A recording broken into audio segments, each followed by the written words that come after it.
Okay, அப்படியே class நம்ம continue பண்ணிக்கலாம். Yes, sir. ஓகேம்மா.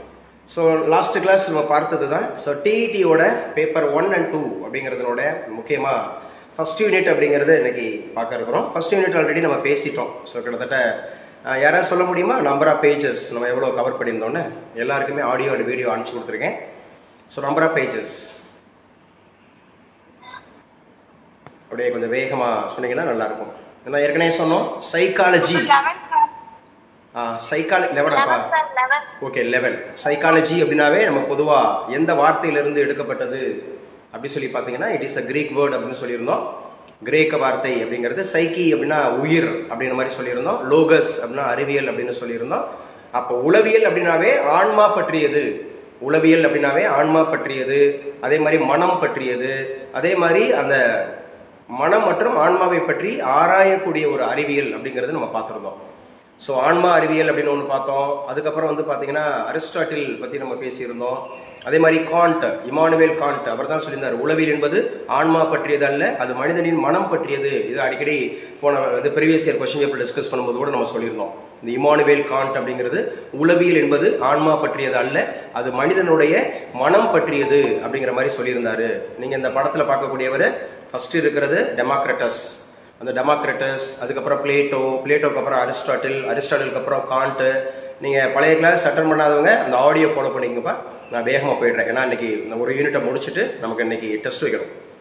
ஸோ உங்களுக்கு அதே மாதிரி பிஜிடிஆர்பி உள்ளவங்களுக்கு 6வது யூனிட் அப்படிங்கிறது டெஸ்ட் இருக்குது இன்றைக்கி. அது போத் 2 பேருக்கும் சொல்லியிருக்கேன், டிஇடி அண்ட் டிஆர்பி 2 பேருக்குமே. ஸோ முக்கியமானது அப்படிங்கிறதுனால பரவாயில்லம்மா மேம் பேசுங்கம்மா. எதோ பேசணுமா? ஒண்ணுல சார், நான் 6th யூனிட் படிச்சுக்கிட்டு இருக்கேன். இது நான் படிக்கலாமா சார்? நல்லா படிச்சுங்க 6th யூனிட் படிங்க. தேங்க்யூ சார், நான் எக்ஸிட் ஆயிக்கிறேன். Thank you sir. ஓகேம்மா. ஸோ பாருங்க, இந்த கல்வியாளர்கள் என்ன கொடுத்துருக்காங்க ஃபர்ஸ்ட் யூனிட்ல. இதில் முக்கியமான கல்வியாளர்கள் யாரு, இந்த கல்வியாளர்கள் என்னென்ன கருத்து அப்படிங்கறத சொல்லியிருக்காங்க அப்படிங்கறத நம்ம பார்க்கலாம். இந்த முக்கியமான கல்வியாளர்கள் யாரு, அந்த கருத்து என்ன சொல்லியிருக்காங்க. ஃபர்ஸ்ட் நம்ம பார்க்க போறது ரூசோ. அப்ப இந்த ரூசோ அப்படிங்கிறவர் ஏற்கனவே நம்ம சொல்லியிருக்கோம், ரொம்ப முக்கியமானது. என்னாச்சுமா இடையில டிஸ்டர்ப் இருக்கு, என்னாச்சு? எதுவும் பேசணுமா மேம்? என்ன சொல்லுங்க மேம். இல்ல ஒவ்வொருத்தரா கேட்க வேண்டாம். ஸோ யார் வேணாலும் நீங்க பிஜிடிஆர்பிக்கு it is not a mandatory. நான் ஏற்கனவே சொல்லிட்டேன் கிளாஸ் ஆரம்பிக்கும் போதே, it is not mandatory. But if you listen the class it will be useful for you. But நீங்க யாரா இருந்தாலும் அப்படியே without permission you can leave. Okay, ஆனால் லைவ்ல போயிட்டு இருக்கு யூடியூப். ஒவ்வொருத்தராக பேசியிருந்தோம்னா இட் வில் டேக் டைம். ஏன்னா இது டிஇடிக்கு மாண்டேட்டரி. ஏன்னா டிஇடியோட ஃபர்ஸ்ட் யூனிட் தான் அது. டிஆர்பிக்கு it is not mandatory. But இது வந்து ரொம்ப முக்கியமான யூனிட். போத் 2 பேருக்குமே இருக்கு அப்படிங்கிறதுனால ஸோ வேணுன்றவங்க கற்றுக்குங்க, வேண்டான்றவங்க நீங்களே ரிலீவ் ஆகிக்கலாம். ஒவ்வொருத்தரும் பெர்மிஷன் கேட்க வேண்டாம். ஓகே, தேங்க்யூமா. அப்போ இந்த ரூசோ அப்படின்றது வந்து கண்டிப்பாக எதிர்மறை கல்வி அப்படின்னு சொல்லுவாங்க. எதிர்மறை கல்வினாவே நெகட்டிவ் எஜுகேஷன். ஏன்னா இவர் தான் வந்து பார்த்தீங்க அப்படின்னா குழந்தை மைய கல்வி அப்படிங்கிறதுல ரொம்ப முக்கியமானவர் இவர். ரூசோ எடுத்துக்கலாம். அதோடு கூட வந்து பார்த்தீங்க அப்படின்னு சொன்னால் நம்ம யார் எடுத்துக்கலாம் அப்படின்னு சொல்லி பார்த்தீங்கன்னா ப்ரொபைல் எடுத்துக்கலாம், மாண்டிசாரி எடுத்துக்கலாம். இவங்க எல்லாமே வந்து பார்த்தீங்கன்னா குழந்தை மைய கல்வி, child education oriented, child centric oriented அப்படின்னு சொல்லுவோம், குழந்தை மைய கல்வின்னு சொல்லிட்டு. அப்போ ரூசோ பாருங்க, இந்த இதில் என்ன காமிச்சிருக்கோம்னா ஆசிரியர்கள் குழந்தையின் வளர்ச்சி நிலைகளை அறிந்திருக்க வேண்டும் அப்படின்னு வலியுறுத்துறாரு. ஆசிரியர்கள் குழந்தைகளுடைய வளர்ச்சி நிலைகளை, அதாவது அவங்க எந்தெந்த மாதிரியான செக்மெண்டேஷன் அப்படிங்கிறதுல அவங்களுடைய குரோத் இருக்கு, அந்த சைல்டு டெவலப்மெண்ட் அப்படிங்கிறதோட நிலைகள், அந்த ஸ்டேஜஸ் அப்படிங்கிறத கண்டிப்பாக ஆசிரியர்கள் தெரிந்திருக்க வேண்டும் அப்படின்ற மாதிரி சொல்கிறாங்க. ஸோ இது ரொம்ப முக்கியமானது அப்படிங்கிறத ஞாபகம் வச்சுங்க. அதே போல் பெஸ்டாலஜி, இவரும் நம்ம முக்கியமான ஒரு நபர்னு சொல்கிறோம். பெஸ்டாலஜி இது வந்து பிஜிடிஆர்பியில் 2nd யூனிட்ல ரொம்ப முக்கியமாக அவங்கெல்லாம் வருவாங்க. ரூசோ வருவார், இந்த பெஸ்டாலஜி வருவார். அதே மாதிரி 6th யூனிட்ல இந்த ஸ்கின்னர் வந்தார் பாருங்க. இது 2 பேருக்குமே முக்கியமான யூனிட் தான், பிஜிடிஆர்பி அண்ட் டிஇடி அப்படிங்கிறதுக்கு. ஸோ பெஸ்டாலஜி என்ன சொல்றாருன்னா கல்வி குழந்தைகளுடைய உளவியல் வளர்ச்சிக்கு, அவர் என்ன சொன்னாரு, குழந்தையினுடைய காமன வளர்ச்சிக்குன்னு சொல்லிட்டாரு ரூசோ. ஒரு ஆசிரியர் வந்து குழந்தையினுடைய வளர்ச்சி நிலைகளை அறிந்திருக்க வேண்டும் சொன்னவர் ரூசோ. ஆனால் இவர் பெஸ்டாலஜி என்ன சொல்றாருன்னா ஒரு கல்வி குழந்தையினுடைய உளவியல் வளர்ச்சிக்கு ஏற்ப இருக்க வேண்டும். இந்த மென்டல் சைக்காலஜி, அந்த மென்டல் குரோத்து, அந்த மென்டல் குரோத்துக்கு ரொம்ப முக்கியமாக இருக்கணும் அப்படின்ற மாதிரி சொல்றாரு. யாரு? பெஸ்டாலஜி. அப்போ இவர் தான் பெஸ்டாலஜி நம்ம அடிக்கடி பார்த்துட்டு இருக்கோம். இதுவும் ப்ரீவியஸ் இயர் எல்லாம் கேட்கப்பட்ட கொஸ்டின்ஸ். என்ன சார் சொல்றாரு? விஷயங்கள் முன்னால், சொற்கள் பின்னால் அப்படிங்கிறது. அதாவது ஃபர்ஸ்ட் மீனிங் தான் முன்னால, அர்த்தம் தான் முன்னால, மேட்டர் தான் முன்னால, அதுக்கப்புறம் தான் சொல்லு. சரியா? அதாவது மீனிங்ஃபுல் அப்படிங்கிறது அர்த்தம் முன்னாடி இருக்கணும், மீனிங் முன்னாடி இருக்கணும், விஷயம் முன்னாடி இருக்கணும், மேட்டர் முன்னாடி இருக்கணும், அப்புறம் தான் சொல்லு இருக்கணும். இது யார் சார் சொன்னா? பெஸ்டாலஜி. இவர் தான் கல்வி உளவியலின் தந்தை. The who is called the father of the education psychology. Education சைக்காலஜினாவே நம்ம பெஸ்டாலஜி எடுத்துக்கலாம். அதாவது அதுபோல சோசியாலஜி அப்படின்னு எடுத்துக்கிட்டாவே நம்ம வந்து அகஸ்டே எடுத்துக்கலாம். அந்த அகஸ்டஸ் காம்டே அப்படின்னு சொன்னோம் இல்லையா, அகஸ்டஸ் காம்டே அவர் எடுத்துக்கலாம். பெஸ்டாலஜி அப்படிங்கிறது கல்வி உளவியலின் தந்தைன்னு எடுத்துக்கலாம். அப்போ இவர் என்ன சொல்றாரு? ஸோ கல்வி வந்து குழந்தையோட உளவியல் வளர்ச்சிக்கு ஏற்ப இருக்க வேண்டும்னு சொல்றாரு. முதல்ல விஷயம்தான் முன்னாடி இருக்கணும், அப்புறம் தான் சொல்லு இருக்கணும்னு சொல்றாரு. அடுத்து ஸ்கின்னர், நம்ம ஏற்கனவே சொல்லியிருக்கோம். எங்க யார் சொல்லுவா? ஸ்கின்னர் அப்படின்னு சொன்னாவே என்ன ஆக்கநிலை அர்த்தம்? பழைய ஆக்கநிலை அர்த்தமா அல்லது செயல்படு ஆக்கநிலை அர்த்தமா? ஸ்கின்னர் அப்படின்னு சொன்னாவே பாவ்லோ அப்படின்னா பழைய ஆக்கநிலை அர்த்தம், கிளாசிக்கல் கண்டிஷனிங் அப்படின்னு சொல்லுவாங்க. பாவ்லோ அப்படின்னா கிளாசிக்கல். அப்ப செயல்படு அப்படின்றது ஆப்பரண்ட். அப்ப ஆப்பரண்ட் அப்படிங்கிற மாதிரி இருக்கு கண்டிஷனிங் அப்படின்னாவே ஸ்கின்னர் எடுத்துக்கணும். ஆப்பரண்ட் அப்படின்னாவே ஸ்கின்னர் எடுத்துக்கோங்க. பாவ்லோன்றது பழைய ஆக்கநிலை அர்த்தம். பழைய ஆக்கநிலை உருத்தம் அப்படிங்கிறது அவர் தான் கிளாசிக்கல் கண்டிஷனிங் அப்படிங்கிறது. இந்த பாடம் எங்க படித்தோம்? பிஜிடிஆர்பியில் 6வது யூனிட்ல படித்தோம். 5வது யூனிட்ல படித்தோம். பிஜிடிஆர்பிக்கு 5வது யூனிட் லேர்னிங் அண்ட் டீச்சிங், கற்றல் மற்றும் கற்பித்தல் அப்படிங்கிற பாடத்தில் வருவார். இந்த ஸ்கின்னர் வருவாங்க, பாவ்லோ வருவாங்க. ஸோ ரொம்ப முக்கியமானவர். அடுத்து பாருங்க, அடுத்த நபர் நம்ம பார்க்க போகிறது யார் சார்? அப்போ இவர் என்ன சொல்றாரு? ஸ்கின்னர் கற்றல் மாற்றம் மற்றும் நடத்தை மாற்றம் மூலம் ஆளுமை அண்டு வளர்ச்சி இருக்கின்றார். இந்த ஆளுமைன்றது பிஜிடிஆர்பிக்கு 6வது யூனிட். ஆளுமை அப்படிங்கிற பர்சனாலிட்டி. இந்த பர்சனாலிட்டினாவே பெர்சோனா அப்படிங்கிறது எந்த மொழி சொல்லுன்னு பார்த்தோம்? பெர்சோனா லத்தீன் மொழி அப்படின்னு சொல்லி பார்த்தோம் இல்லைங்களா? அதுக்கு பெர்சோனா அப்படின்னாவே என்ன பொருள்? பெர்சோனா என்ன பொருள்? மாஸ்க். மாஸ்க்னாவே என்ன பொருள்? முகமூடி. மாஸ்க்னாவே முகமூடி அப்படிங்கிறது ஞாபகம் வச்சுக்கணும். அப்போ ஸ்கின்னர் என்ன சொல்றாருன்னா, கற்றல் மாற்றம் மற்றும் சரியா, கற்றல் மாற்றம் மற்றும் நடத்தை மாற்றம்.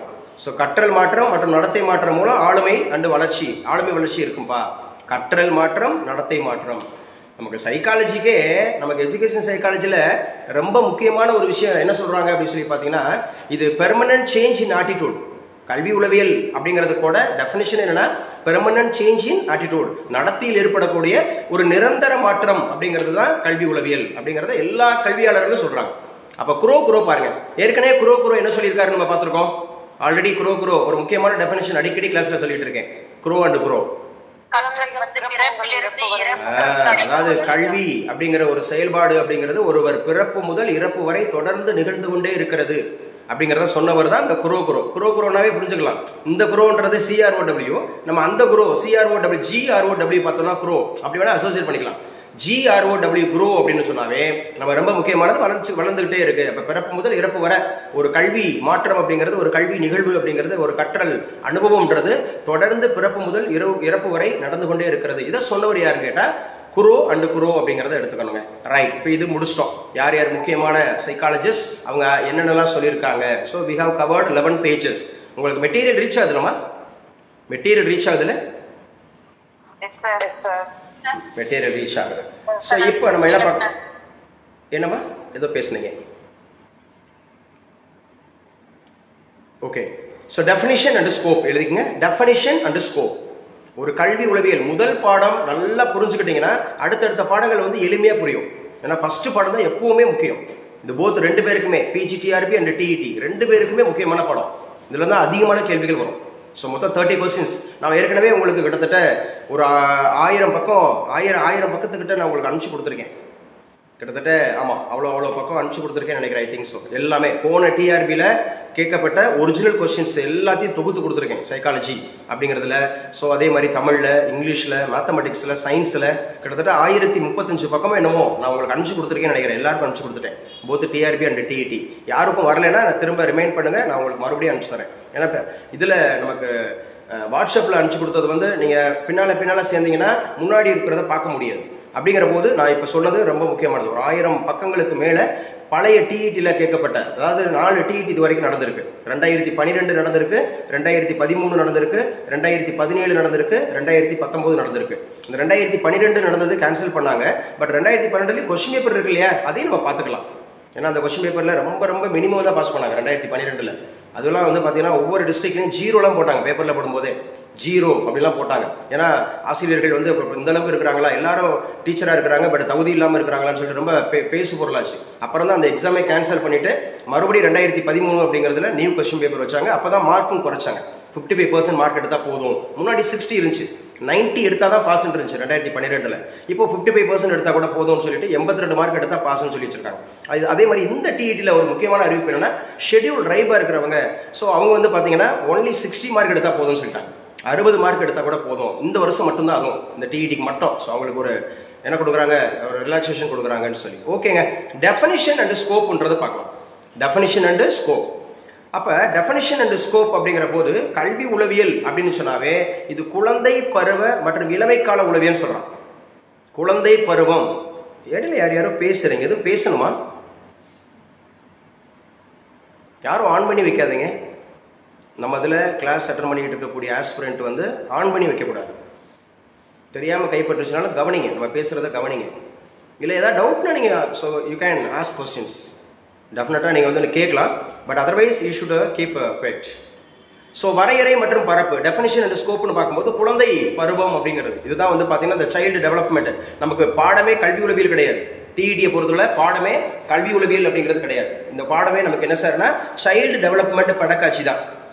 சரியா? அப்போ குழந்தை பருவம் மற்றும் இளமை கால உளவியல் வளர்ச்சி அப்படிங்கிறது டெவலப்மெண்ட் சைக்காலஜிங்கிறது ஒரு கிளை. ஸோ இது எந்த வயது எழுதி வச்சுங்க, 2லேருந்து 12 வயது வரை இவங்க தான் குழந்தைகள். அப்போ நம்முடைய சைக்காலஜி எதை டிஃபைன் பண்ணுது அப்படின்னா, குழந்தைனா யாரு சார் அப்படின்னு சொல்லக்கூடியது 2லேருந்து 12 வயது வரைக்கும் இருக்கக்கூடியது நம்ம குழந்தை, சைல்டுன்னு சொல்கிறோம்.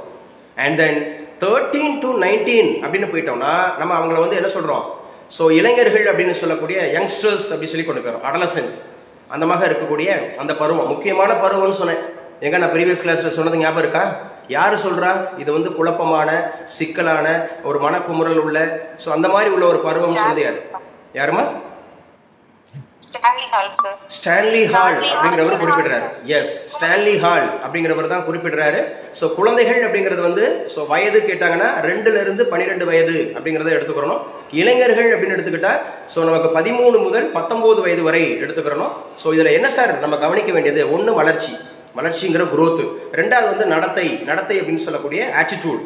இந்த 3 முக்கியமானது. அதே மாதிரி மென்டல் அந்த மாதிரி இருக்கக்கூடிய ப்ராசஸ். அப்போ ஒன்று வளர்ச்சி, ஒரு சைல்டோட வளர்ச்சி எப்படி இருக்குன்னு பார்க்கணும்.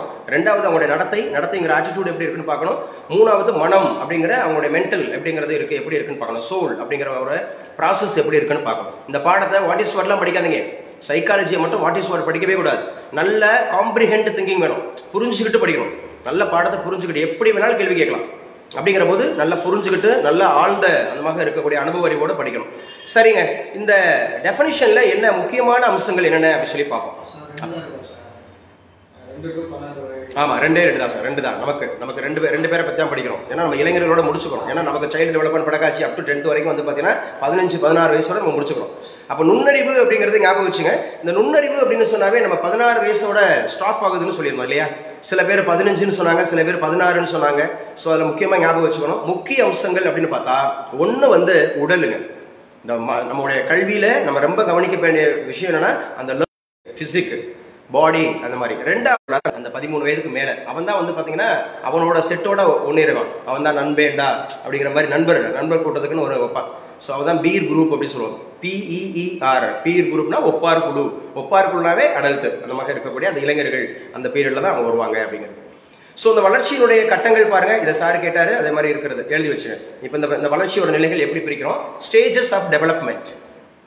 இப்போ நீங்கள் ஆன்லைனில் இருந்திருந்தீங்கன்னா என்ன பண்ணியிருப்பீங்கன்னா இதையும் பார்த்துருந்துருக்கலாம், இந்த மேட்டரையும் பார்த்துருக்கலாம்.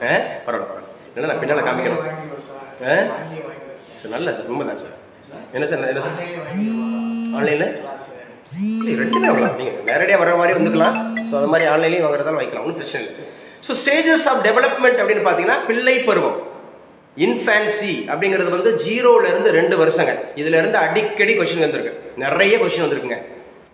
அப்ப பிள்ளை பருவம் அப்படின்னு சொன்னாவே இன்ஃபான்சி அப்படின்னு சொல்றாங்க. இந்த இன்ஃபான்சி அப்படின்னாவே 0 to 2 வருடம் அப்படிங்கறத ஞாபகம் வச்சுக்கணும். 0 to 2 வருடம் அப்படிங்கிறது தான் ரொம்ப ரொம்ப முக்கியமானது. யாரோ உள்ள வரணும்னு நினைக்கிறாங்க போல, அதனாலதான் போன் அடிச்சுக்கிட்டே இருக்காங்கன்னு நினைக்கிறேன். I think so. ஓகே, தங்கமணியா, ஏமா இவ்வளவு லேட்டு? சார் நான் 10:42 ல இருந்து ட்ரை பண்றேன் சார், என்னோடது கனெக்ட் ஆகலைங்க சார். 10:42 சார் உங்களுக்கு கால் பண்ணேன், மேம்க்கு கால் பண்ணேன் சார். சரி பரவாயில்ல. 10:42 ல இருந்து ஏன் ட்ரை பண்றீங்க? 10:30க்கே ட்ரை பண்ணியிருக்கணும்ல. நான் உள்ள வந்துட்டேன், அதனால தான் எனக்கு தெரியல. நான் உள்ள வந்துட்டேன் கிளாஸஸ்க்குள்ள. சரி வாங்க உள்ள வாங்க பேசலாம். ஓகே ஓகேங்க சார். ஸோ பிள்ளை பருவம் அப்படிங்கிறது 0ல இருந்து 2 வருடம் அப்படிங்கறத ஞாபகம் வச்சுங்க. 0ல இருந்து 2 வருடம். ஸோ இதுல என்னென்ன சார் நம்ம கவனம் செலுத்தணும் அப்படின்னு கேட்டீங்கன்னா, ஒன்று ஃபர்ஸ்ட் இந்த பிள்ளை பருவம்ன்ற இந்த 0ல இருந்து 2 வருஷத்துல தான் உடல் வந்து விரைவான வளர்ச்சி இருக்கும். பின் வருவனவற்றில் ஒன்னே ஒன்று மட்டும் தவறா, 2 தவறா, 3 தவறா, எல்லாம் தவறா, எல்லாம் சரியா, இப்பெல்லாம் கேள்வி கேட்பாங்க இதுல. அப்ப 0 to 2 வருஷத்துல உடல் வந்து எப்படி இருக்குமா, ஒரு ரேபிட் growth, ஒரு விரைவான வளர்ச்சி இருக்கும். ஒரு ரேபிட் growth, ஒரு விரைவான வளர்ச்சி இருக்கும் ஒண்ணு. அதே மாதிரி உணர்வு இயக்க திறன்கள் அப்படிங்கிறது இருக்கும். பியாஜே சொல்றாரு உணர்வு இயக்க திறன்கள் அப்படிங்கிறது. ஸோ அந்த குழந்தை வந்து என்ன பண்ண ஆரம்பிக்கும் 0 to 2, அதோட உணர்வு அப்படிங்கிறது. ஸோ ஒரு பெற்றோரை பார்க்கறது அல்லது அருகாமையில் இருக்கிறவரை பார்த்தா பயப்படுறது, அதே மாதிரி மற்றவங்கள்ட்ட போய் ஒன்றி அந்த மாதிரி போய் உட்காராது. ஸோ பெற்றோரை தவிர, அதுவும் பர்டிகுலராக அவங்க அம்மாவை தவிர, அம்மாவோட அரவணைப்பில் தான் அதிகமாக அந்த குழந்தை இருக்கும். ரொம்ப முக்கியமானது அந்த உணர்வு இயக்க திறன் அப்படிங்கிறத பியாஜே சொல்லியிருப்பாரு. அதே மாதிரி பெற்றோர் பாதுகாவலருடன் வலுவான பிணைப்பு அப்படிங்கிறது இருக்கும். இந்த பருவத்துல தான் 0ல இருந்து 2 அந்த வயது, அந்த பருவத்துல தான் பெற்றோரோடையும் பாதுகாவலரோடையும், பாதுகாவலர்னா யாரு, யார் அந்த குழந்தையோட அதிக நேரம் ஸ்பெண்ட் பண்றாங்களோ. இப்போ மேபி அது வந்து நர்ஸா கூட இருக்கலாம், ஒரு ஹாஸ்பிட்டல்ல இருக்கும்போது நர்ஸா கூட இருக்கலாம், அல்லது அவங்க பாட்டி அந்த மாதிரி இருக்கலாம், அல்லது அவங்க சிஸ்டரா இருக்கலாம், அவங்க வீட்டார்ல யாராவது ஒரு முக்கியமான ஒரு நபரா இருக்கலாம். ஸோ அவங்க கூட என்ன பண்ணுவாங்க, ரொம்ப முக்கியமானது அப்படின்னு சொல்லி போவாங்க. இப்போ பெற்றோர் பாதுகாவலருடன் வலுவான ஒரு பிணைப்பு, இது யார் சொல்லியிருக்கா, எரிக்சன் சொல்லியிருக்காரு. அந்த எரிக்சன் சொல்லும்போது இது சொல்வாரு, ஒன்னு ட்ரஸ்ட் நம்பிக்கை, இன்னொன்று வந்து பார்த்தீங்கன்னா மிஸ்ட்ரஸ்ட், அந்த மாதிரி இருக்கக்கூடிய அவநம்பிக்கை அப்படிங்கிற மாதிரி. ஒன்று அந்த குழந்தை நம்பும், இல்லைன்னா நம்பாது. நம்ம நீங்கள் இந்த குழந்தைய கூட பாருங்களேன், ஒரு புதிதாக இருக்கக்கூடிய நபர்கிட்ட அந்த குழந்தை போய் அவ்வளோ சீக்கிரமா போய் ஒன்றாது, அவள் பயப்படும். அது ஒன்று அவங்க அப்பா அல்லது அம்மா அல்லது அவங்க வீட்டார்னா உடனே ஓடி போயிடும், நம்பிக்கை இருக்கும். இப்போ மற்றவங்கன்னா அவநம்பிக்கை, அந்த நம்பிக்கையின்மை அப்படிங்கிறது வந்துடும். ஸோ இந்த பருவம் முக்கியமான பருவம், 0ல இருந்து 2 வருடம் அப்படிங்கிறத ஞாபகம் வச்சுங்க. இதை எரிக்சன் சொல்லும்போது நம்பிக்கையின்மை அப்படின்னு சொல்றாரு. பியாஜே சொல்லும்போது உணர்வு இயக்கத்திறன் அப்படின்னு சொல்றாரு. பொதுவாக இதுல உடல் வளர்ச்சி எப்படி இருக்கும்னு கேட்டால் விரைவான வளர்ச்சி இருக்கும் அப்படின்னு பார்க்கலாம். இங்க தாங்க ஃபர்ஸ்ட் மொழி வளர்ச்சி அப்படிங்கிறத தொடங்கும். அம்மா அப்பா அப்படின்ற மாதிரி, ஸோ தாத்தா அம்மாச்சி அப்படின்னு சொல்ல அந்த பழகும். அதிகபட்சமா மொழி வளர்ச்சி தொடக்கம் அப்படிங்கிறது இந்த பீரியட்ல தான், 0ல இருந்து 2 வயது அப்படிங்கிறதுல எடுத்துக்கணும். மொழி வளர்ச்சி அப்படிங்கிறது இந்த பருவத்துல தான் ஆரம்பிக்குது. அடுத்த பருவம் அப்படிங்கிறது 2 to 6. அப்ப 0 to 2 அப்படிங்கிறது நம்ம பார்த்தோம். அடுத்து 2 to 6 அப்படிங்கிறது தான், இதுதான் ஏர்லி சைல்ட்ஹுட் அப்படின்னு சொல்லுவாங்க, ஆரம்ப குழந்தை பருவம் அப்படிங்கிறது. இவங்களுக்கு தான் இந்த ப்ரீ பிரைமரி எஜுகேஷன் அப்படிங்கிறது நம்ம கொடுப்போம். இதுதான் ஃபர்ஸ்ட் லெசன் பிஜிடிஆர்பிக்கு ஃபர்ஸ்ட் லெசன்ல இதாக இருக்கும். அதாவது ப்ரீ பிரைமரி எஜுகேஷன், முன் தொடக்க கல்வி. பொதுவாகவே முன் தொடக்க கல்வி அப்படிங்கிறது 2 to 6ன்னு சொல்லுவாங்க. ஸோ நம்ம ஊர்ல வந்து பார்த்தீங்கன்னா 3 to 6 அப்படிங்கிறத எடுத்துக்கணும். ஸோ ஆரம்ப குழந்தை பருவங்கிறது ஏர்லி சைல்ட்ஹுட் பீரியட் அப்படின்னாங்க, 2 to 6 அப்படிங்கிறது. இதைத்தான் அந்த ப்ரீ பிரைமரி எஜுகேஷன் அப்படிங்கிற முன்னிலை பள்ளி ஆண்டு அப்படின்னு சொல்லுவாங்க. இங்கே தான் ரொம்ப அந்த குழந்தைங்க என்ன பண்ணுவாங்க, இமேஜினேஷன் இருக்கும், கற்பனை.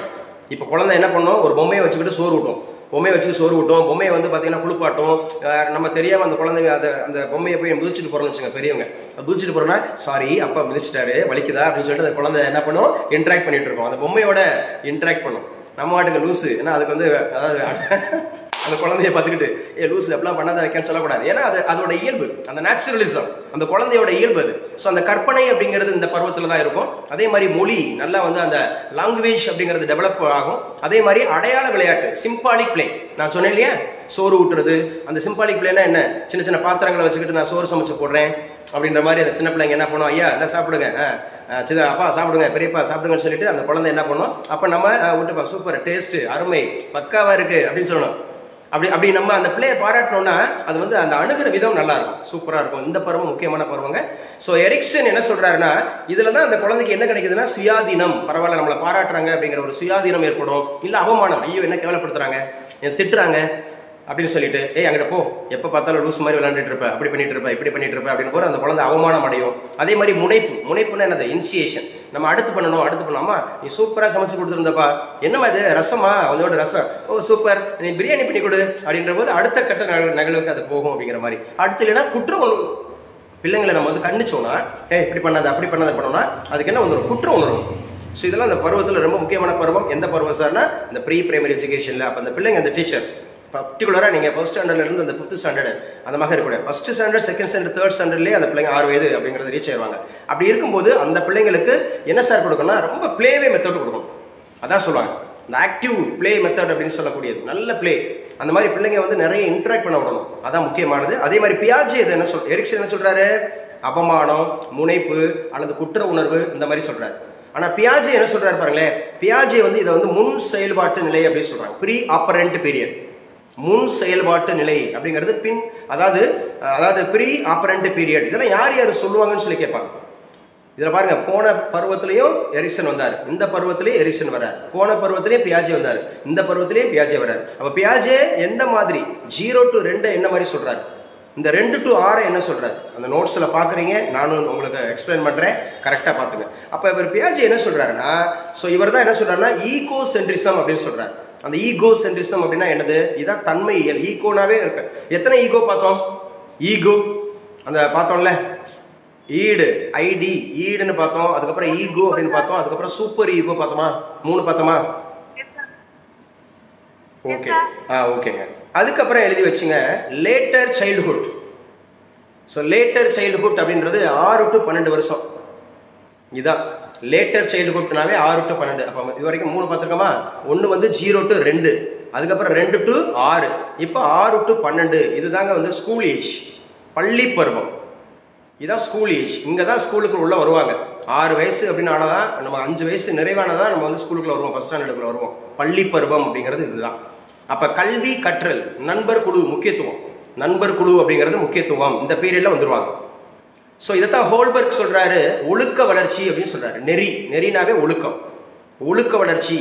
இங்கே தான் ப்ரீ கன்வென்ஷனல் ஆர் கன்வென்ஷனல் அப்படிங்கிறது. ஸோ அந்த குழந்தை என்ன பண்ணும்? சமூகத்தோட உறவாட ஆரம்பிக்கும். டீச்சர் அப்படிங்கிறத பார்க்கும், நண்பர்கள் அப்படின்னு பார்க்கும். ஏன்னா அவங்க குடும்பத்தை விட்டு ஒரு பொது இடத்துக்கு வருது. ஒரு ஆசிரியரை தன்னுடைய ரோல் மாடலாக பார்க்கும். நண்பர்கள் அப்படிங்கிறதோட எல்லாரோடைய நண்பர்களாக சேருவாங்க.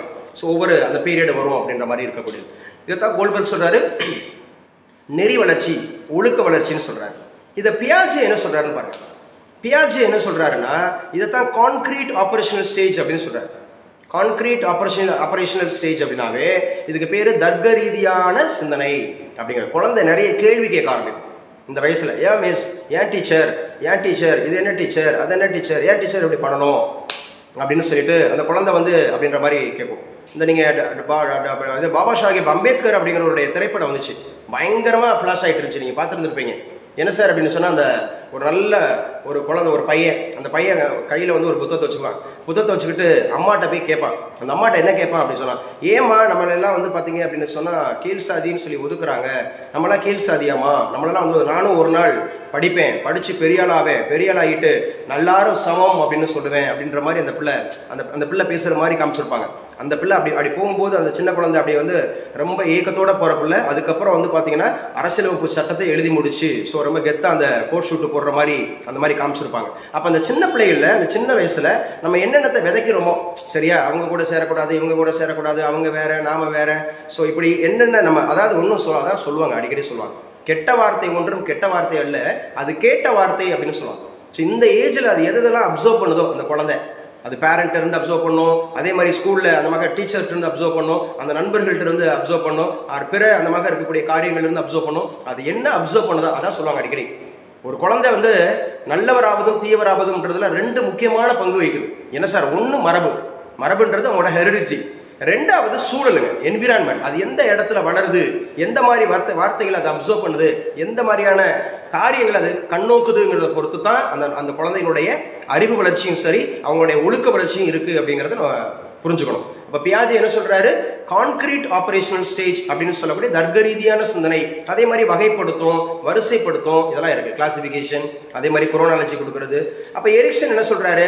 இங்கதான் உற்பத்தி அல்லது குறைவுன்றார். ஒன்று நிறைய கற்றுக்கும், இல்லைன்னா ஒன்றுமே கற்றுக்காம ஒன்று திறமையை வளர்த்துக்கிறோம், இல்லைன்னா தோல்வியை சந்திக்கும். இந்த பீரியடில் எரிக்சன் சொல்கிறாரு பாருங்க, ஒன்று திறமை இருக்கும், இல்லைன்னா திறமை இல்லாமல் இருக்கும். அப்போ இந்த அதான் சொல்லுவாங்க, அடிக்கடி சொல்லுவாங்க ஒரு பழமொழி ஒன்று இல்லையா, 5இல் வளையாதது 50இல் வளையாது. அப்போ ரொம்ப முக்கியமானது யார் தெரியுமா? ஒரு ஒரு ஒரு ரொம்ப முக்கியம். நீங்கள் பெற்றோர் அப்படிங்கிறது, ஒரு ஆசிரியர் அப்படிங்கிறது வந்து ஒரு 1000 பெற்றோர்களுக்கு சமம் அப்படின்னு சொல்லுவாங்க. அதே மாதிரி ரொம்ப முக்கியமானது இந்த பீரியடில் இருக்கக்கூடிய டீச்சர்ஸ் தாங்க நீங்கள் ரொம்ப கவனமாக இருக்கணும். என்ன கேட்டால் உண்மையான விஷயம் என்னென்னா, ஒரு பிள்ளை ரொம்ப சூப்பராக நல்ல நுண்ணறிவோடு இருக்குது, நல்ல ஒழுக்கத்தோடு இருக்குது, நல்லா இருக்குது, அவர் நிறைய படிப்பு படித்ததுனால ஒரு மாஸ்டர் டிகிரி படிச்சிட்டாரு, அல்லது எம்பில் படிச்சிட்டாரு, அல்லது பிஹெச்டி படிச்சிட்டாரு, அதனால தான் அவருடைய அறிவு கூடியிருக்கான்னு கேட்டால் இல்லை. ஏன்னா நமக்கு வந்து நுண்ணறிவு அப்படிங்கிறது 16 வயதுக்கு மேலே கிடையவே கிடையாது.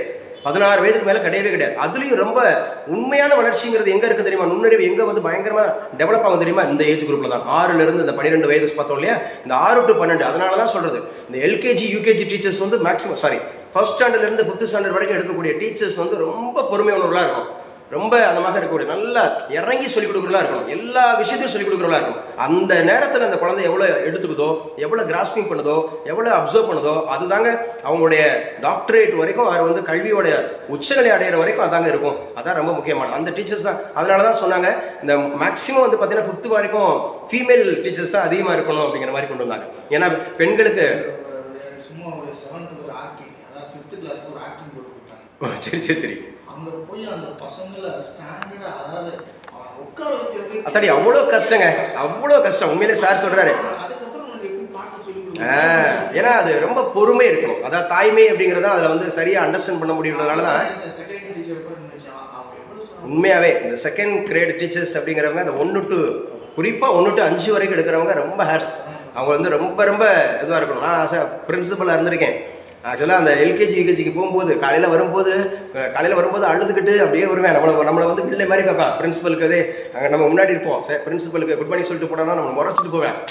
அதே அந்த 3:30 மணிக்கு அந்த ஸ்கூலை விட்டு வெளியில் போகும்போது பார்த்தீங்கன்னா, ஹாய் சார், தேங்க்யூ சார், அவங்க மகிழ்ச்சியை வாங்கணும். அதே மாதிரி உள்ளே போயிட்டு கிளாஸுக்குள்ளே போகணும்னு வச்சுக்க, எல்கேஜி யூகேஜிலாம் போகணும்னு வச்சுங்களேன், மெட்ரிகுலேஷன் ஸ்கூல்ஸ்லாம் பிரின்சிபலாக இருந்தோம். அப்படிங்கிற போது அந்த பையலுக்கு வந்து என்ன பண்ணுவான்னா, அப்படியே துத்துவான், அழுவான், அப்படியே எங்கள் அப்பாட்ட சொல்லி கொடுக்குறேன்மா, அப்படியே பிரின்சிபல் தான் ஐயோ இல்லை உடனே நம்ம வந்து ஃபோன்லாம் பண்ணிக்கிட்டு அப்படியே ஆக்டாக கொடுப்போம் அந்த மாதிரி சொல்லிட்டு, எங்கள் அம்மாட்ட சொல்லித்தரேன், ஒருமையில தான் பேசுவான், எங்கள் அம்மாட்ட சொல்லித்தரேன். ஆனால் அந்த பிள்ளைங்களோட நம்ம என்ன பண்ணணும் சார், அது வந்து ரொம்ப இதுவாக இருக்கணும். சில பேரை பால் பூட்டியோடலாம் அனுப்பிடுவாங்க இந்த ப்ரீகேஜி எல்கேஜின்னு சொல்லிட்டு அந்த மாதிரி இருக்கிறதுல. ஸோ ஓகேங்க, அடுத்த பருவம் எழுதிங்க. 13லேருந்து 19 வருடம் அப்படிங்கிறத எழுதி வச்சு, இதுதாங்க அடலசன்ஸு. இதுவும் சூப்பர். இதுதான் வந்து பார்த்தீங்கன்னா இந்த 6th மேலே அப் டு வந்து பார்த்தீங்கன்னா 12th வரைக்கும் அடலசன்ஸ். இது ரொம்ப முக்கியம். இதுதான் அங்கே அறிவுன்றது நமக்கு வந்து 6 to 12 எடுத்துக்கலாம். அறிவு ப்ளஸ் ஒழுக்கம். ஆனால் இங்கே ரொம்ப கான்சன்ட்ரேட் பண்ண வேண்டியது ஒழுக்கம் தான், சமூகம் தான். 13 to 19 இதுதான் அடலசன்ஸ் அப்படின்னு சொல்கிறோம். அடலசன்ஸ்னாவே இளமை பருவம் அப்படின்னு சொல்கிறோம். இதைத்தான் ஸ்டான்லி ஹால் அப்படிங்கிறவர் குறிப்பிட்டிருந்தார். இங்கே என்ன சொல்கிறாங்கன்னா, இதுதான் குழந்தை பருவத்திலிருந்து ஒரு முதிர்ச்சிக்கான மாற்றம் அப்படிங்கிறது. இங்கே தான் மெச்சூரிட்டி ஆரம்பிக்குது. 6ஆம் வகுப்புக்கு மேலே போயிடுச்சுன்னா மெச்சூரிட்டி ஆரம்பிக்கும்.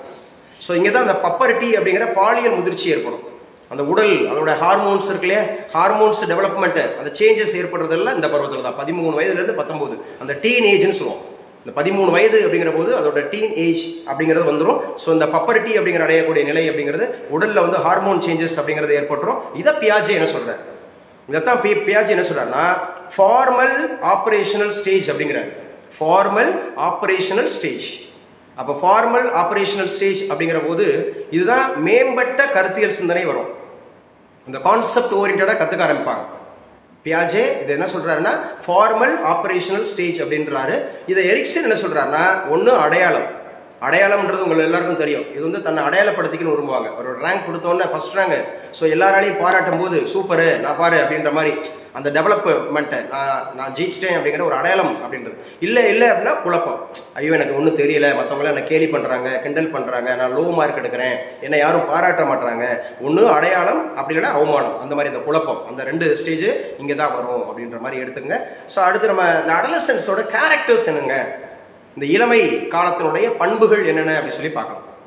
அப்போ உடல் அப்படிங்கிற விஷயத்தில் என்ன ஏற்படுது, ஸோ பாலியல் வளர்ச்சி அப்படிங்கிற அந்த ஹார்மோன் சேஞ்சஸ் இருக்குது. ஸோ ஆண்கள் பெண்கள் அப்படிங்கிறவங்களுக்கு இதில் நிறைய என்னென்ன மாற்றங்கள் ஏற்படும் அப்படிலாம் நம்ம கேட்டிருந்தாங்க ப்ரீவியஸ் இயர் கொஸ்டின்ஸ் எல்லாம். ஸோ ஆண்களை பொறுத்தவரை அவங்களுக்கு என்ன இருக்கும் அப்படின்னா அந்த மசில்ஸ் அப்படிலாம் வந்து அவங்களுக்கு வந்து நல்லா வந்து ஸ்ட்ராங்காக ஆரம்பிக்கும். அதே மாதிரி குரல் அப்படிங்கிறது வந்து பார்த்தீங்கன்னா ஒரு தடித்த குரல் அப்படிங்கிறது வர ஆரம்பிக்கும். பெண்கள் அப்படின்னா அந்த இடுப்பு பகுதி அப்படிங்கிறது வந்து அவங்களுக்கு வந்து கொஞ்சம் சைஸ் அந்த மாதிரி கூட ஆரம்பிக்கும் வைக்கும். அந்த மாதிரி அதெல்லாம் ஹார்மோனல் சேஞ்சஸ் ஆண்கள் பெண்கள் அப்படிங்கிறவங்களுக்கு. ஸோ போத் அப்படிங்கிறது வந்து பார்த்தீங்கன்னா அறிவுங்கிற விஷயத்தில் கருத்தியல் சிந்தனை அப்படிங்கிறது வரும். ஸோ நிறைய கேள்வி கேட்பாங்க. அண்டர்ஸ்டாண்டிங் லேர்னிங் அப்படிங்கிறது இங்கே தொடங்க ஆரம்பிக்கும். அதே மாதிரி ப்ராப்ளம் சால்விங், பிரச்சனைக்கு தீர்வு காணுதல் அப்படிங்கிறது வரும். ஸோ பிரச்சனைக்கு தீர்வு காணுதல் அப்படிங்கிற ஒரு விஷயத்த இந்த பருவத்தில் எடுத்துக்கலாம். ஸோ இது அடலசன்ஸ் அப்படிங்கிற ஒரு பருவம் வந்து முக்கியமான பருவம் அப்படிங்கிறத ஞாபகம் வச்சுக்கணும். அடலசன்ஸ் பருவம்ன்றது முக்கியமான பருவம். அப்போ உடல் வளர்ச்சி, இந்த பாலியல் வளர்ச்சி, ஹார்மோன் மாற்றங்கள், இது எல்லாம் நடக்கக்கூடிய பருவம் வந்து இந்த 13க்கு மேலே தான் அப்படிங்கிறது. அதே மாதிரி உணர்ச்சி அப்படிங்கிற அடிப்படையில் எமோஷன், இந்த உணர்ச்சி அப்படிங்கிற அடிப்படையில் மனநிலை மாறுபாடு அப்படிங்கிறது அடையாள தேடல், இதெல்லாம் வந்து இந்த பீரியடில் தான் இருக்கும். அதனால தாங்க மனநிலை மாறுபாடு, எமோஷன் ஆவாங்க பிள்ளைங்க. சின்னதாக திட்டா கூட, சின்னதாக அந்த மாதிரி வந்து ஒரு இது பண்ணிட்டா கூட அவங்க எமோஷன் ஆவாங்க. எமோஷன் அடையக்கூடிய பருவம் இந்த பருவம். அதே மாதிரி அடையாள தேடல் அப்படின்னு சொன்னால் நிறைய விஷயத்த தேட நினைப்பாங்க. ஒன்று என்ன பண்ணுவார், அவருக்கு பிடிச்ச விஷயத்த தேட ஆரம்பிப்பார், அவருக்கு சார்ந்த காரியங்களை. அதே மாதிரி சமூகம்னு பார்க்கும்போது சோசியல் அப்படிங்கிற போது இந்த குரூப்பில் தாங்க நண்பர்கள், நான் சொன்னேன் அந்த பீர் குரூப், அந்த பீர் குரூப் அப்படிங்கிற ஒப்பார் குழு அப்படிங்கிறது இந்த பீரியடில் வர ஆரம்பிச்சோம். ஒப்பார் குழு அப்படிங்கிறது சமூகம், நண்பர்கள் முக்கியம் நினைப்பான். அதே மாதிரி ஊடக தாக்கம் இங்கே இருக்கும். இந்த இதை தான் பயங்கரமாக பயன்படுத்திப்பாங்க. ஊடக தாக்கம்னா என்ன சார், இப்போ இருக்கக்கூடிய சோசியல் மீடியா, இப்போ இருக்க சோசியல் மீடியா மொபைல் வந்து அதிகமாக வந்து பார்க்கக்கூடிய பருவம் இந்த பருவம் தான். சின்ன பிள்ளைங்க வந்து பார்த்தீங்கன்னா அந்த 12 வயதுக்கு வரைக்கும் இருக்கக்கூடிய பிள்ளை கூட ஒன்லி கேம்ஸ் மட்டும்தான் கவனம் செலுத்தும். ஒன்லி கேம்ஸ் அந்த மாதிரி கவனம் செலுத்தும். ஆனால் 13 வயதுக்கு மேலே போயிட்டா அவங்க எல்லா விஷயத்தையும் தேட ஆரம்பிப்பாங்க. அப்போ இந்த பருவத்தை தான் டீச்சர்ஸும் சரி பேரண்ட்டும் சரி ரொம்ப கீனாக அப்சர்வ் பண்ணணும். அவங்க எந்த மாதிரியான விஷயங்களை பார்க்குறாங்க, எந்த மாதிரியான விஷயங்களை அவங்க தேடுறாங்க, அவங்க எந்த மாதிரியான அவங்க தனிமையாக இருக்கிறாங்களா, தனிமையாக இருக்க போது அவங்க என்னென்ன மாதிரியான விஷயங்களை அவங்க வந்து பார்க்குறாங்க வைக்கிறாங்க, அந்த மாதிரி விஷயத்தை நம்ம கவனம் செலுத்தணும். அப்போ பாலின ஈர்ப்பு இங்கே தான் வருது, இன்ஃபாக்சுவேஷன். அந்த பாலின ஈர்ப்புன்னு சொல்கிறல, ஆண் பெண் தேடல் அப்படிங்கிறது, பெண் ஆண் தேடல் அப்படிங்கிறது ஸோ இந்த பருவத்தில் தான் வர ஆரம்பிக்குது அப்படிங்கிறது முக்கியமானது. அதே மாதிரி நெறி, ஒழுக்கம், ஒழுக்கம்ன்றப்ப உயர்ந்த நெறிமுறைகள், அதான் ஹோல்பர்க். ஒழுக்கம்னாவே நம்ம அடிக்கடி பார்த்துக்கணும், ஹோல்பர்க் அப்படிங்கிற நபரை நம்ம பார்த்துக்கணுங்க. ஸோ இது முக்கியமானது அப்படி சொல்லி பார்க்குறோம். ரைட், பியாஜே இது எத்தனை நிலையாக பிரிக்கிறாரு பாருங்க. பியாஜே இது எத்தனை நிலையாக பிரிக்கிறாரு அப்படின்னு சொல்லி பார்த்தீங்கன்னா ஒரு 4 நிலையாக பிரிக்கிறாரு பாருங்க. ஒன்று சென்சாரி மோட்டர். சரி, பியாஜே அறிவாற்றல் வளர்ச்சி அப்படின்னு சொல்லுவாங்க, காக்னிட்டிவ் டெவலப்மெண்ட், அறிதிறன் வளர்ச்சி அல்லது அறிவாற்றல் வளர்ச்சி, இது எல்லாமே பியாஜே ஓடுது. பியாஜே எத்தனை இதுவா குரூப்பாக பிரிப்பாருன்னா 4 வகையாக பிரிச்சிருப்பார். 1 0 to 2, ஒன்று வந்து 0 to 2. இந்த 0 to 2 அப்படிங்கிறத சென்சாரி மோட்டார் அப்படின்னு சொல்றாங்க. இந்த சென்சாரி மோட்டார் அப்படின்னாவே முதல்ல அந்த பொருள் நிலைப்புத்தன்மை அல்லது முயற்சி பிழை, ட்ரையல் அண்ட் எரர். நம்ம ட்ரையல் அண்ட் எரர்னாவே யாருமா சொன்னோம், முயன்றி தவறி கற்றலாவே யாரு, தாரண்டைக் அப்படிங்கறத ஞாபகம் வச்சுக்கணும். எஸ், முயன்றி தவறி கற்றல், ட்ரையல் அண்ட் எரர் மெத்தட்னாவே நம்ம வந்து தாரண்டைக் அப்படிங்கிறவரை ஞாபகம் வச்சுக்கணும். தாரண்டைக் சார், தாரண்டைக் அப்படிங்கிறவரை ஞாபகம் வச்சுக்கணும். அப்போ சென்சாரி மோட்டார்னாவே 0 to 2. அதே மாதிரி ப்ரீ ஆப்ரேஷனல், முன் செயல்பாட்டு நிலை. ப்ரீ ஆப்ரேஷனல் அப்படிங்கிறதா முன் செயல்பாட்டு நிலை. இது வந்து 2 to 7, 2ல இருந்து 7 இதெல்லாம் கேட்டிருக்காங்க. ஆர்டர் பண்ண, வரிசைப்படுத்து அப்படின்னு சொல்லி கேட்டிருக்காங்க இந்த கொஸ்டின்ஸ்லாம். 0 to 2 அப்படிங்கிறது சென்சாரி மோட்டார், 2 to 7 அப்படிங்கிறது ஸோ ப்ரீ ஆப்ரேஷனல் முன் செயல்பாட்டு நிலை. 4 அப்படிங்க மூன்றாவது பிரிவுன்றது 7ல இருந்து 11 வயசு வரைக்கும், 7 to 11. இங்கே தான் வந்து இந்த கான்கிரீட் ஆப்ரேஷனல் அப்படிங்கிறது வரும். கான்கிரீட் ஆப்ரேஷனல் அப்படின்னாவே இங்கே தர்க்கப்படுத்துறது, வகைப்படுத்துறது, மீள்திறன், அதாவது ரிவர்சிபிலிட்டி. ஸோ இதெல்லாம் ஒரு விஷயத்த சொன்னதை திரும்ப திரும்ப செய்து பார்க்கணும்னு நினைக்கும், அதை தான் சொல்லுவாங்க, அடிக்கடி சொல்லுவாங்க. இந்த கான்கிரீட் ஆப்ரேஷனல் அப்படிங்கிறது 7 to 11. அண்ட் லாஸ்ட் ஒன் 11 + 11க்கு மேலே அப்படிங்கிறது தான் ஃபார்மல் ஆப்ரேஷனல். இதுதான் செயல்பாட்டு நிலை. செயல்பாட்டு நிலை 11 வயசு அப்படிங்கிற போது அது செயல்பட ஆரம்பிச்சிடும், தனித்து இயங்க ஆரம்பிக்கும், தன்னை அடையாளப்படுத்திக்க விரும்பும். ஸோ கருத்தியல் ரீதியாக கற்றுக்க ஆரம்பிக்கும், நிறைய கேள்விகள் கேட்கும், இந்த மாதிரி நிறைய விஷயங்களை நம்ம எடுத்துட்டு போனாங்க. இது யாரோடது, காக்னிட்டிவ் டெவலப்மெண்ட்ன்றது பியாஜேவோடது. இப்போ பியாஜே எத்தனை வகைப்படுத்துறாரு, 4 வகைப்படுத்துறாரு. 1 0 to 2, அதுக்கப்புறம் 2 to 7, அதுக்கப்புறம் 7 to 11, அதுக்கப்புறம் 11+ அந்த மாதிரி வச்சுக்கலாம். ஓகேங்க. அடுத்து எரிக்சன் அப்படின்னு பாருங்க, 8 சொல்லுவார். எரிக்சன்னாவே 8. எரிக்சன்னாவே நம்ம சமூக பிரச்சனைகள் அப்படின்னு எடுத்துக்கணும். இவருடைய சைக்காலஜிக்கல் ஸ்டேஜஸ் அப்படின்னு போப்போ எரிக்சன் வந்து 8. அந்த எரிக்சன் வந்து 8ல் என்ன சொல்வாருன்னா முக்கியமாக வந்து பார்த்தீங்கன்னா சமூகத்தினுடைய பிரச்சனைகள் அப்படிங்கிறத பற்றி அவர் பேசுவார். அப்போ 1 இன்ஃபான்சி, இன்ஃபான்சி அப்படின்னாவே உங்களுக்கு தெரியும், இது 0 to 1ங்க. 0 to 1 அப்படிங்கிறது அந்த சிசு பருவம் அப்படிங்கிறது. இன்ஃபான்சினாவே சிசு, இது 0 to 1. இங்கே தான் நம்ம சொன்னோம் நம்பிக்கை அல்லது அவநம்பிக்கை, ட்ரஸ்ட் ஆர் மிஸ்ட்ரஸ்ட். என்ன சொன்னோம், ஒன்று பாதுகாப்பு அல்லது நம்பிக்கை. இப்போ நம்ம அப்பா வந்து தூக்கி போகிறோம்னா கூட அந்த பிள்ளை வந்து சிரிச்சுட்டு போகும், அழாது. அப்பா தூக்கி போகிறோம்னா என்ன, ஒரு பாதுகாப்பு, ஒரு நம்பிக்கை இருக்கும், பரவாயில்ல அப்படின்னு சொல்லிட்டு. இன்ஃபான்சி பீரியட்ன்றது 0 to 1, நம்பிக்கை நம்பிக்கையின்மை. ஸோ ஏர்லி சைல்டுஹுட், முன் அந்த மாதிரி இருக்கக்கூடிய குழந்தை பருவம். இந்த ஏர்லி சைல்டுஹுட் அப்படிங்கிறது 1லேருந்து 3, 1லேருந்து 3. இங்கே தான் சுயாதீனம் அல்லது அவமானம். சுயாதீனம் அல்லது அவமானம்னா என்ன, ஒன்று அவங்களுக்கு வந்து பார்த்தீங்க அப்படின்னு சொன்னால் தன்னை வந்து ஓகே நம்மளை பாராட்டுறாங்க அப்படிங்கிற மாதிரி ஒரு சந்தோஷம் அடையும், இல்லை நம்மளை வந்து திட்டுறாங்க அப்படின்னு அவமானப்படையும். இந்த 2 விஷயம் ஏர்லி சைல்டுஹுட்டில் வரும். அதே மாதிரி பிளே ஏஜ், இது 1 to 3, சுயாதீனம் அல்லது அவமானம். பருவம்ன்றது 1 to 3, early childhood. Early childhood அது செகண்ட் பருவம். யார் அடிப்படையில், எரிக்சன் அடிப்படையில். எரிக்சன்னாவே என்னது, சமூக பிரச்சனை. 3வது பாருங்களேன், பிளே ஏஜ் அப்படி சொல்றோம். 3வது பார்த்தீங்கன்னா பிளே ஏஜ், விளையாட்டு பருவம் அப்படின்னு சொல்றோம். 3வது வந்து பார்த்தீங்கன்னா பிளே ஏஜ் அப்படிங்கிற விளையாட்டு பருவம். விளையாட்டு பருவம்னாவே 3 to 6ன்றதை எடுத்துக்கணும். 3லேருந்து 6 வயது வரை அதான் விளையாட்டு பருவம். இதைத்தான் முனைப்பு அல்லது குற்றம். ஒன்று ஒரு விஷயத்த தொடர்ந்து செயல்பட ஆரம்பிக்கும், இல்லைன்னா குற்ற உணர்வு, ஐயோ நான் தப்பு பண்ணிட்டோம் அப்படின்றத வெளியில் ஓட ஆரம்பிக்கும். பிளே ஏஜ்னா 3 to 6. சரி, அடுத்து ஸ்கூல் ஏஜ், இதான் 6 to 12. 6 to 12 அப்படிங்கிறது வந்து ஸ்கூல் ஏஜ். இதில் தான் ஒன்று உற்பத்திங்கிற ப்ரொடக்டிவிட்டி இருக்கும், ப்ரொடக்டிவிட்டி, அல்லது வந்து லேக்னஸ், குறைவு இருக்கும். ஒன்று நல்லா படிக்கும், இல்லைன்னா ஒன்று நல்லா படிக்காது, அல்லது ஒன்று நல்ல தேடல் இருக்கும், இல்லைன்னா தேடாது. ஒன்று நல்ல பிள்ளையாக வளரும், இல்லைன்னா அந்த மாதிரி தவறான பழக்க வழக்கங்களுக்கு அடிமையாகும். 6 to 12ன்றது. அடுத்து அடலசன்ஸ், இவரை பற்றி 12 to 18 சொல்கிறார். அடலசன்ஸ் அப்படிங்கிற குமரப்பருவம். இந்த அடலசன்ஸ் அப்படிங்கிற குமரப்பருவம் 12 வயதுலேருந்து 18 வயது வரைக்கும் சொல்கிறார் இவர். இங்கே தான் அடையாளம் அல்லது குழப்பம், அடையாளம் அல்லது குழப்பம் அப்படிங்கிறது. அடையாளம் அல்லது நம்பிக்கை அல்லது அவநம்பிக்கை, இது எல்லாமே நீங்கள் புரிஞ்சுக்கலாம். ஆனால் யார் எத்தனை ஸ்டேஜஸ், அந்த எத்தனை ஸ்டேஜஸ் பிரிச்சிருக்காங்க அப்படிங்கிறதும் நமக்கு முக்கியமானது அப்படிங்கிறத பார்த்துக்கலாம். எத்தனை ஸ்டேஜஸ் வந்து பிரிச்சிருக்காங்க அப்படிங்கிறது நமக்கு முக்கியமானது. ஸோ அடுத்து பாருங்களேன், ஸ்கூல் ஏஜ் பார்த்துட்டோமா, அடலசன்ஸ் பார்த்துட்டோமா. யங் அடல்ட், அடல்ட்டே 2ஆக பிரிக்கிறாங்க. இவர் வந்து அடல்ட்டே எப்படி பிரிக்கிறாரு, ஸோ 3ஆக பிரிக்கிறார். Young adult, middle adult, late அடல்ட்டுன்னு பிரிக்கிறார். யங் இளமை குமரப்பருவம், அதே மாதிரி நடுத்தர குமரப்பருவம், அதே மாதிரி சரியா லேட்டர், அந்த மாதிரி லேட் அடல்ட் அப்படின்னு 3ஆக பிரிக்கிறார். யங் அடல்ட் அவர் என்ன பிரிக்கிறார், வயது 18லேருந்து 25 வரைக்கும் பிரிக்கிறார். யங் அடல்ட்டை அவர் 18லேருந்து 25 வரைக்கும் பிரிக்கிறார். மிடில் அடல்ட் அப்படிங்கிறத 25 to 65 சொல்றார். 25லேருந்து 65 வரைக்குமே மிடில் அடல்ட்னு சொல்றார். சரியா, லேட் அடல்ட் அப்படிங்கிறத 65+ சொல்றாங்க. லேட் அடல்ட் அப்படின்னாவே அவங்க என்ன சொல்றாங்க, ஸோ முக்கியமாக வந்து பார்த்தீங்கன்னா அவர் வந்து 65+ இருக்க வந்து லேட் அடல்ட்னு சொல்றாரு. ஓகேவா, ஸோ இதெல்லாம் ரொம்ப ரொம்ப முக்கியமானது அப்படி சொல்லி பார்க்குறோம். ஸோ நல்லா படிச்சுங்க. அப்போ யங் அடல்ட்டில் என்ன கிடைக்குது அவருக்கு, நெருக்கம் அல்லது தனிமை. ஒன்று நெருங்கி போவார், இல்லைன்னா தனிமைப்படுத்திக்குவார். இந்த 18லேருந்து 25 வயசு வரைக்கும் இதுதான் அன்பு ப்ளஸ் உறவுகள். அதே மாதிரி மிடில் அடல்ட்டில் உற்பத்தி அல்லது நின்ற நிலை, ஒன்று ப்ரொடக்டிவிட்டி இருக்கும், இல்லைன்னா ஸ்டாப் பண்ணிடுவார். இங்கே தான் அவங்களுக்கு பராமரிப்பு தேவை அப்படின்றது.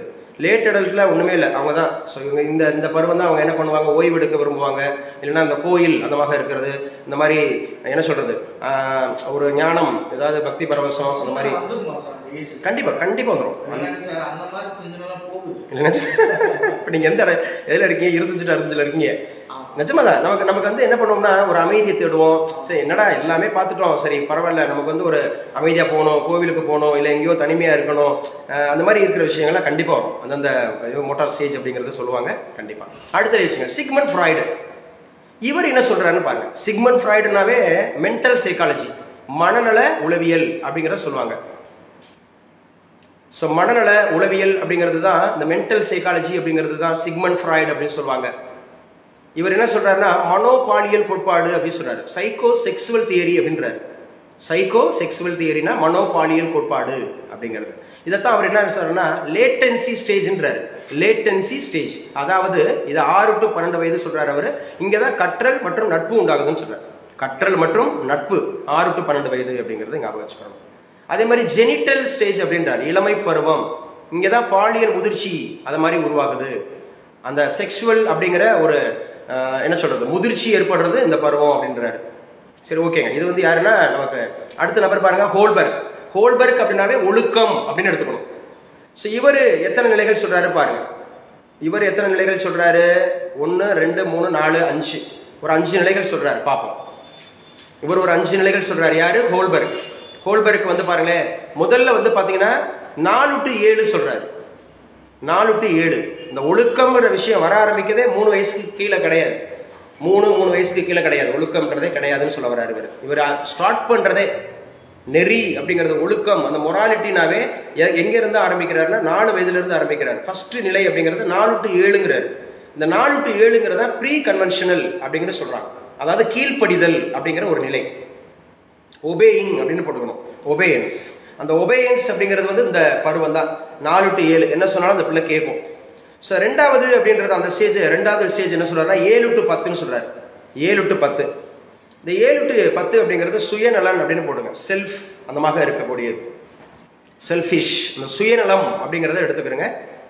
3 ஸ்டேஜ் 3ன்றத 10 to 13 சொல்றாரு. ஸ்டேஜ் அந்தமாக இருக்கக்கூடிய 10 to 13 சொல்றாரு. 10 to 13 அப்படின்னு சொல்றாரு. அதை என்ன சொல்றாருன்னா சமூக அங்கீகாரம், அந்த சொசைட்டி அவரை என்ன பண்ணுமா, ரெகக்னைஸ் பண்ணணும். சமூக அங்கீகாரம் அப்படிங்கிறார். இதான் கன்வென்ஷனல் அப்படிங்கிற ஒரு பீரியட். 10 to 11 13 இங்கே தான் நல்ல பையன் நல்ல பொண்ணு அப்படின்ற ஒரு அங்கீகாரம் கிடைக்கணும்னு நினைக்குது. நல்ல பையன்பா நல்ல பொண்ணுப்பா அப்படிங்கிற ஒரு அங்கீகாரம், ஒரு ரெகக்னிஷன் கிடைக்கணும் அப்படின்ற விரும்பக்கூடிய பருவம் 10 to 13. 13 to 16ங்க, இதுதான் நமக்கு ரொம்ப முக்கியமானது. சட்டம் மற்றும் ஒழுங்கு. இந்த இதை செஞ்சோம்னா நமக்கு தண்டனை கிடைக்கும், இந்த இதை செஞ்சோம்னா நமக்கு பரிசு கிடைக்கும். ஸோ இது தப்பு அப்படிங்கிற போது அந்த அதிகாரம், விதிமுறைகள், ரூல்ஸ் அண்ட் ரெகுலேஷன்ஸ் அப்படிங்கிறதுக்கு ஒபே பண்ணக்கூடிய பருவம் அந்த பருவம். எப்போ? 13 to 16. 5வது பருவம் என்ன சொல்றாருன்னா இதுதான் 16+. 16+ அப்படிங்கிறப்ப சமூக ஒப்பந்தம்ன்றார். சோசியல் அந்தமாக இருக்கக்கூடிய ஒரு கான்ட்ராக்ட், சமூக ஒப்பந்தம் 16+. இப்போ ஓட்டு போடுற வயசு என்னங்க இருக்கு? ஓட்டு போடுற வயசு 18 சார். ஸோ 18. ஏன்னா அதை 21 வயசுல இருந்து 18 வயசா குறைச்சது யாரு தெரியுமா? ராஜீவ் காந்தி. ராஜீவ் காந்தி வந்து ஆமா 1988ல 61வது அமெண்ட்மெண்ட்ல 61வது சட்ட திருத்தம் 21 வயசுல இருந்து 18 வயசா குறைச்சவர் வந்து ராஜீவ் காந்தி. முன்னாடிலாம் 21 வயசு இருந்தால் தான் ஓட்டு போடணும்னு இருந்தது. இப்போ வந்து 18 வயசு இருந்தால் ஓட்டு போடலாம் அப்படின்ற மாதிரி. ஸோ இது 61வது சட்ட திருத்தம் நம்முடைய இவரோட பீரியடில் அப்படின்றத ஞாபகம் வச்சுக்கணும். அதே மாதிரி ஒரு 6வது இங்கே தாங்க சமூக ஒப்பந்தம், உரிமைகள், ஜனநாயகம். ஸோ நம்ம ஓட்டு போட ஆரம்பிச்சிடும் 16+. ஸோ ஸ்டேஜ் 6 இதை தான் பெரியோர்ன்ற உலகளாவிய நெறிமுறைகள், நீதி, சமத்துவம், அந்த ஜஸ்டிஸ், ஈக்குவாலிட்டி இதெல்லாம் விரும்பக்கூடிய பருவம் இந்த பருவம். பெரியோர் அப்படிங்கிற மாதிரி இருக்கக்கூடிய பருவம் அப்படிங்கிறத எடுத்துக்கிறாரு. ஸோ இது யார் சார்? ஹோல்பர்க். ஹோல்பர்க்னாவே நம்ம எதை சார் புரிஞ்சுக்கணும்? ஹோல்பர்க்னாவே ஒழுக்கம் அப்படின்னு புரிஞ்சுக்கணும். எரிக்சன் என்ன புரிஞ்சுக்கணும்? சமூக பிரச்சனை அப்படின்னு புரிஞ்சுக்கணும். ஸோ பியாஜெட் என்ன புரிஞ்சுக்கணும்? அறிதிறன் வளர்ச்சி, அறிதிறன் வளர்ச்சின்ற காக்னிட்டிவ் டெவலப்மெண்ட் எடுத்துக்கணும். ஸோ இங்கே பாருங்க, குழந்தை அப்படிங்கிறது வந்து பார்த்தீங்கன்னா இளமை காலத்தில் என்னென்ன மாதிரியான பிரச்சனை இருக்கு அப்படின்னு பாருங்க. குழந்தை பருவத்தில் அல்லது இளமை காலத்தில் என்னென்ன பிரச்சனைகள், problems faced by child and also adolescence. அந்த அவங்க என்னென்ன சார் பிரச்சனைகளை சந்திக்கிறாங்கன்னா, ஒன்று அப்படின்றது கற்றல்ல சிரமம். கற்றல்ல சிரமம்ன்றது என்னது? டிஸ்லெக்ஷியா. நம்ம ஏற்கனவே இந்த பாடத்தில் படிச்சிருக்கோம். 5வது யூனிட் நான் PGTRB நடத்தும்போது உங்களுக்கும் காமிச்சு கொடுத்தேன். இந்த டிஸ்லெக்ஷியா இருக்கும். ஸோ அதே மாதிரி வந்து பார்த்தீங்கன்னா, ஸோ இன்னொன்று பார்த்தோம் இல்லையா, கிராஃபியா அப்படின்னு பார்த்தோம். கிராஃபியா, கால்குலியா பார்த்தோமா? ஒவ்வொன்றும் டிஸ்லெக்ஷியானா என்ன? பேச்சு தாமதமாக இருக்கும், இல்லை பயப்படும், அச்சம், அல்லது இளமை பருவத்தில் அடிக்கடி வந்து பார்த்தீங்கன்னா நண்பர்களோட மன அழுத்தம் ஏற்படும். இப்படி என்ன கேலி பண்ணுறான், இப்படி கிண்டல் அடிக்கிறான், என்கிட்ட பேச மாட்டான், ஸோ இவங்க அப்படின்னு மாதிரி இந்த குறை சொல்கிறது வைக்கிறது, அல்லது இந்த மாதிரி பிரச்சனைகள் வரும். இதெல்லாம் ரொம்ப முக்கியமானது. இதை வந்து பெற்றோர்கள், ஆசிரியர்கள் சரியாக கவனிக்கணும். அதான் சொல்கிறாங்க, பெற்றோர் ஆசிரியர் சமூகத்தினுடைய பங்கு என்ன, பாதுகாப்பான சூழ்நிலையை கொடுக்கணும். அந்த ரொம்ப செக்யூர்டாக இருக்கக்கூடிய அந்த மாதிரியான சூழ்நிலைகளை நம்ம கொடுக்கணும் அந்த பிள்ளைக்கு.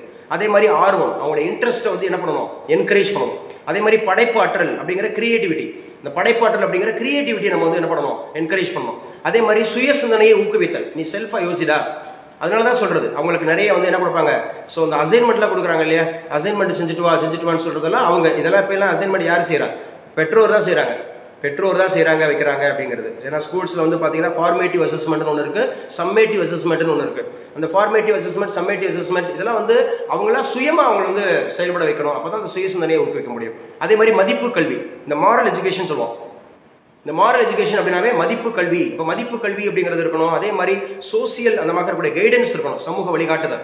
இப்படி பேசணும், இப்படி பேசக்கூடாது, இப்படி தான் டெவலப் பண்ணணும், அந்த மாரல் வேல்யூஸை நம்ம கற்றுக் கொடுக்கணும். அதே மாதிரி ஆலோசனை சேவைகள் நிறைய வந்து பிடிஏ மூலமாக வைப்பாங்க, டீச்சர்ஸ் பேரண்ட் டீச்சர் அசோசியேஷன் வைப்பாங்க.